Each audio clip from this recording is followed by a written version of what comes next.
Question है 10 स्त्रियां 15 साड़ियां 5 दिनों में बुन सकती है। तदनुसार 120 साड़ियां 8 दिनों में बुनने के लिए कितनी स्त्रियां चाहिए। तो इस तरह के प्रश्नों को हल करने का एक फॉर्मूला होता है और फॉर्मूले को आपको समझना चाहिए कि फॉर्मूला क्या है। फॉर्मूला है M1 D1 और बट्टे में है W1 बराबर M2 D2 और बट्टे में है W2। अब आप यहाँ पर समझिए कि यहाँ पर जो ये M है, M का क्या अर्थ होगा, यहाँ पर व्यक्तियों की संख्या। तो यहाँ पर व्यक्ति, तो यहाँ पर स्त्री है, तो यहाँ पर स्त्रियों की संख्या लिख देंगे हम। और डी के स्थान पर हम लिखेंगे दिनों की संख्या, यानी कि जो कार्य किया जा रहा है वो कितने दिन में किया जा रहा है। और बट्टे में जो डब्लू लिखा हुआ है, डब्लू प्रदर्शित करेगा कार्य को। जैसे कि यहाँ पर कार्य दे रखा है 15 साड़ियों का, यहाँ पर कार्य दे रखा है 120 साड़ियों को बुनने का।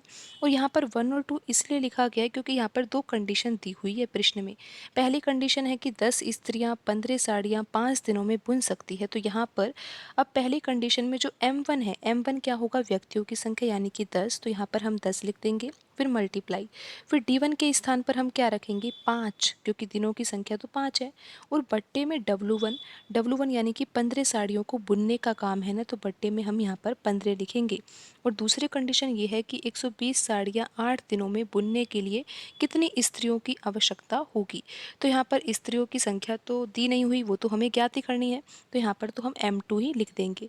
और दूसरी कंडीशन में दिनों की संख्या कितनी है 8, तो यहाँ पर हम 8 लिख देंगे। और कार्य कितना है 120 साड़ियों को बुनने का, तो यहाँ पर W2 के स्थान पर, यानी W यानी कि कार्य, तो W के स्थान पर हम 120 लिखेंगे। तो यहाँ पर हमें व्यक्तियों की संख्या ज्ञात करनी है, यानी कि जो दूसरी कंडीशन है जिसमें कार्य है 120 साड़ियों को बुनने का और 8 दिनों में बुनना है, तो उसमें कितनी स्त्रियों की आवश्यकता होगी, तो वही हमें ज्ञात करना है, यानी कि हमें M2 की वैल्यू यहाँ पर ज्ञात करनी है। तो आइए अब हम हल कर लेते हैं। यहाँ पर 15 के पहाड़े से 120 को काटा जा सकता है क्योंकि बराबर में लिखा हुआ है, तो यहाँ पर ये कटेगा 8 बार, 8 से 8 ही कट जाएगा। तो यहाँ पर तो M2 ही बचा है। और यहाँ पर बराबर में 10 गुणा 5 यानी कि 50। तो M2 यानी कि व्यक्तियों की संख्या, यानी कि स्त्रियों की संख्या कितनी है 50। तो यहाँ पर कौन सा आंसर सही होगा, ऑप्शन डी यहाँ पर सही होगा।